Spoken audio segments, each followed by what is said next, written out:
Well, one of the few things that interests me that I'm kind of glued to are these audits that are going on, Arizona audit, and there are people that believe that Trump will be restored to office.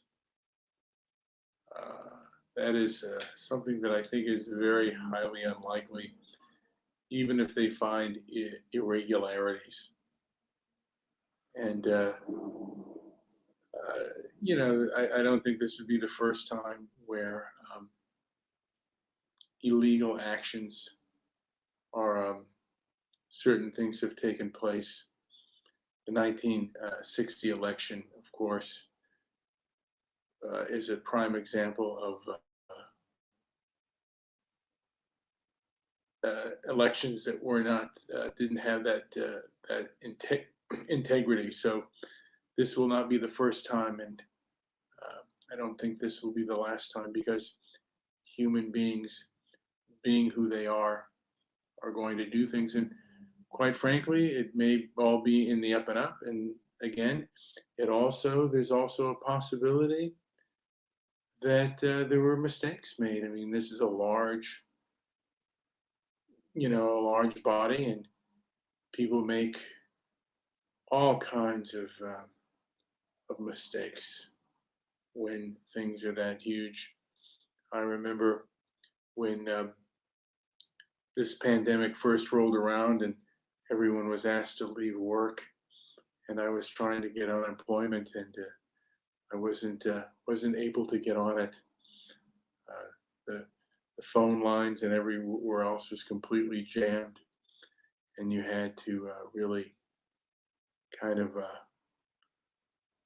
work things through. But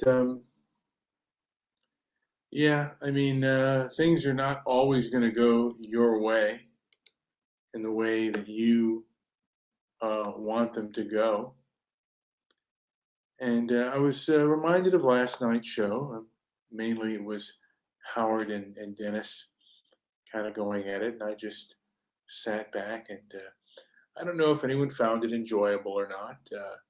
Maybe they found it kind of silly. I might put it on private because it's got a lot of profanity and stuff. And it was just two guys that are going at it. Howard thinks that I should leave the United States. That America is on its last days and its deathbed. We're spending money out of control, and the people are out of control. And he said he made the quote that there are a lot of uh, Paul Pot kind of fanatics who do not want to listen. They don't want to hear what you have to say. They primarily want you to obey. They believe, to a degree, I think they believe that they have the antidote for a perfect life. And as history has told us, people who think they know how the world should be run usually run it pretty awful, and they in turn make it worse for everybody else. When you come in with an idea that things are going to be perfect, that's usually the furthest thing from the case. The furthest from the case. I often am reminded of when I went to the movies, and I was really excited because the coming attraction looked so good, and then and then it turned out to be such a disappointment. So it's kind of like that sometimes, and sometimes a movie will surprise you. The film hasn't gotten good reviews, and it's been panned by the critics, but I ended up enjoying it. So sometimes I am pleasantly surprised. Uh, so it doesn't cease to amaze me how differently people can act. And of course, there are conservatives that are closed minded, and there are liberals that are leftists who are closed-minded. So you're gonna meet, in this life, a whole different array of people. Those who are living in the United States, and probably throughout the world, you'll meet all kinds of different types of human beings. And the two human beings I ran across yesterday were gentleman Howard and another one, Dennis. One is living in Thailand, the other one is living in Canada, and both rather interesting characters. And yeah, I see here trending Trump, a Trump victory, and I don't really know. I think people may think that that's something that's going to happen. I doubt very much that. And again, I mentioned again that El Salvador is becoming the first country to make it, it's legal tender, and I don't know what that's going to have on the economy of El Salvador. I think something like that will bring up its standard of living, but geez Louise, I certainly could be completely and utterly wrong on that. And again, I've the assault on the driver, and we don't exactly know, like, because there's no audio, what preceded this and how this began to happen. But people have said this is not the 1950s, but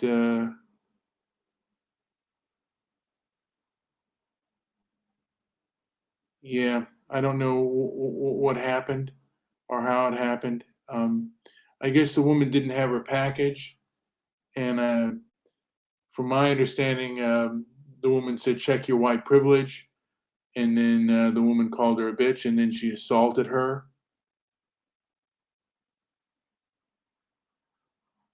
Um, and I don't know if the assault's gonna. I'm looking at the assault now as I'm on this thing. People have seen this thing before, and it's just and people have said you got to check your. There were a few people, and most people were like, but this John Taylor person said, the First Amendment won't spare your ass if you can't practice civility. Mind your mouth and save yo ass. He put the yo and save save your ass. And yeah, so was the other person nasty? And when someone says check your white privilege, is that not nasty? If you're having a disagreement with someone and they bring your ethnicity or race into it, is that polite? Just a thought there.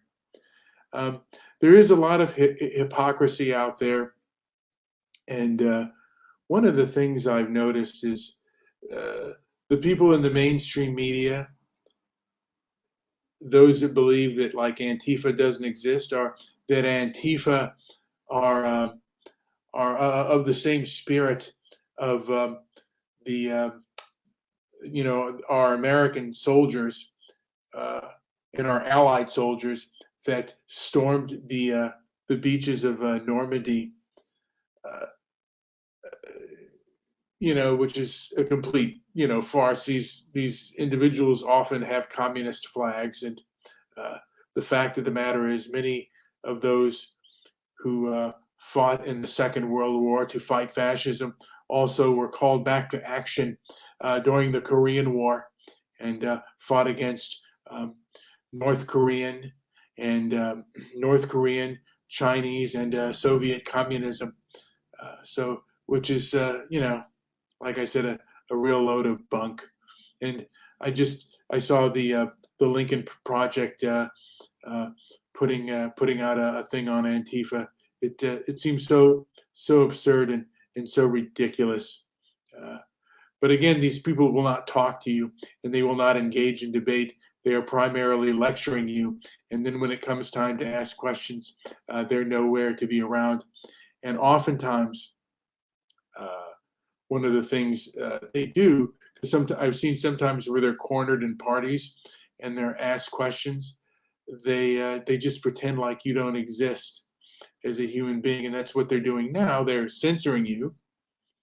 They're going to social media companies and telling people to censor those things that they don't like being said, and then if you ever corner them or ask them questions, they will act like you don't exist, because really and truly they don't want your opinions to exist. And that's what we're living in today.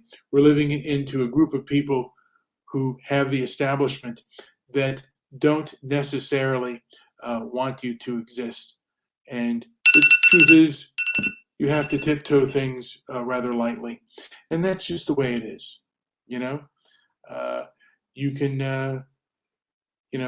at this point in time, social media makes the rules. The large social media companies make the rules, and even the smaller ones have certain rules that are rather difficult to go by. So there's more to it than that, but I'm going to call it here.